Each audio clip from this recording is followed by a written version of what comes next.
दोस्तों, मैं हिमांशु। आज मैं आपको एक सच्ची घटना से प्रेरित कहानी सुनाने जा रहा हूँ। यह कहानी मेरे दोस्त के चाचा और उनके भाइयों के साथ घटी है। कहानी मनोहर की है, जो इंदौर में रेलवे में जॉब करते हैं। एक दिन मनोहर को 4 दिनों की सरकारी छुट्टी मिली। वैसे तो मनोहर काम में काफ़ी व्यस्त रहते हैं और अपने घर वालों से ज़्यादा मेल जोल नहीं रख पाते हैं, लेकिन इस बार छुट्टी पर अपने बच्चों को, जो कि एक 9 साल का है और दूसरा 15 साल का है, कहीं बाहर जाने का प्लान बनाया। वह रविवार के दिन अपने बच्चों को गाड़ी में लेकर घूमने निकल गए। वैसे तो उनका प्लान जू जाने का था, पर वह वहां पहुंचे तो जू बंद पड़ा था। यह देखकर बच्चों का मन उदास हो गया। यह उदासी मनोहर से देखी नहीं जा रही थी, क्योंकि इतने दिनों के बाद तो वह बच्चों को बाहर घुमाने लाए थे। पर अब क्या करते, क्योंकि अब और कहीं जाने में और प्लान बनाने में ज़्यादा देर हो जाती।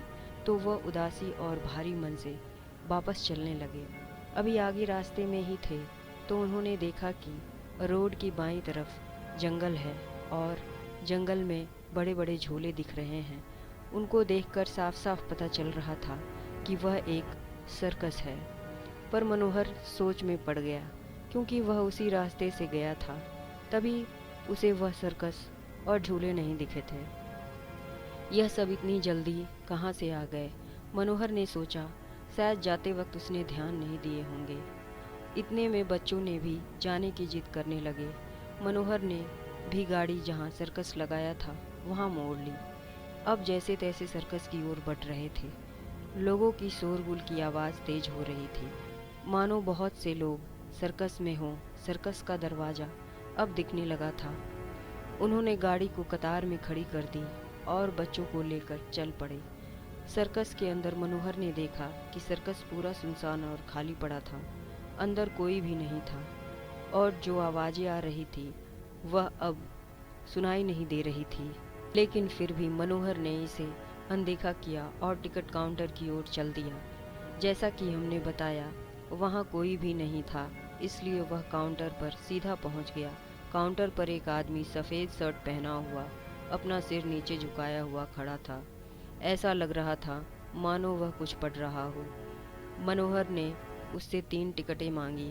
उसने सिर झुकाए हुए ही टिकट दे दिया। मनोहर ने पैसे पूछे तो उसने मना कर दिया।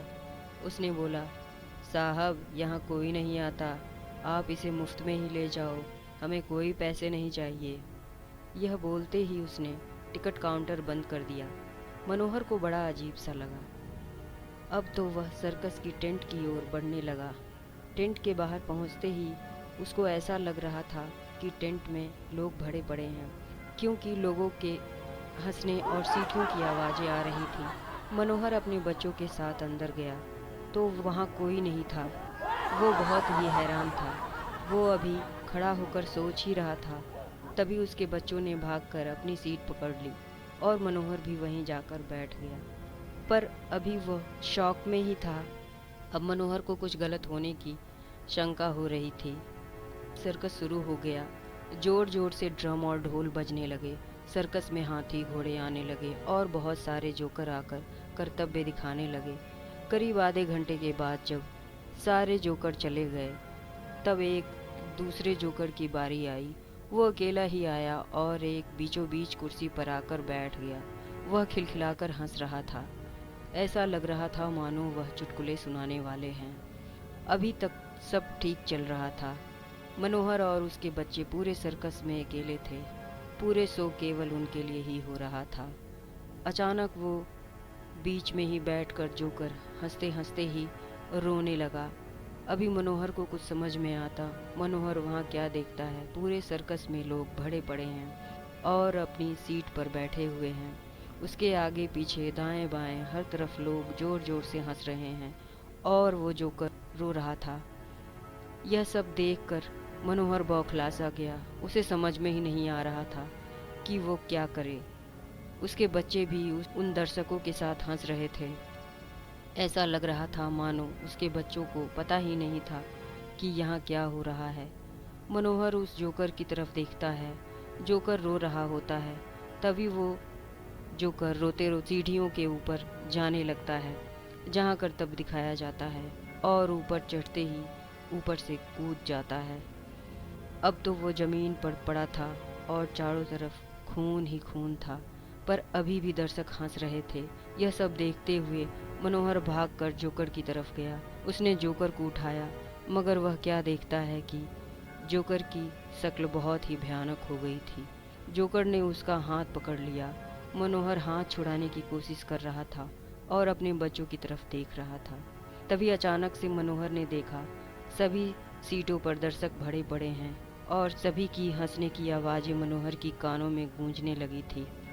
उसके बच्चे भी चुपचाप अपने पापा को ही देख रहे थे। मनोहर अपने हाथ को छुड़ाने की कोशिश कर रहा था और चिल्ला चिल्ला कर मदद मांग रहा था, लेकिन अब सारे दर्शक हंस नहीं रहे थे, बल्कि मनोहर की तरफ देख रहे थे।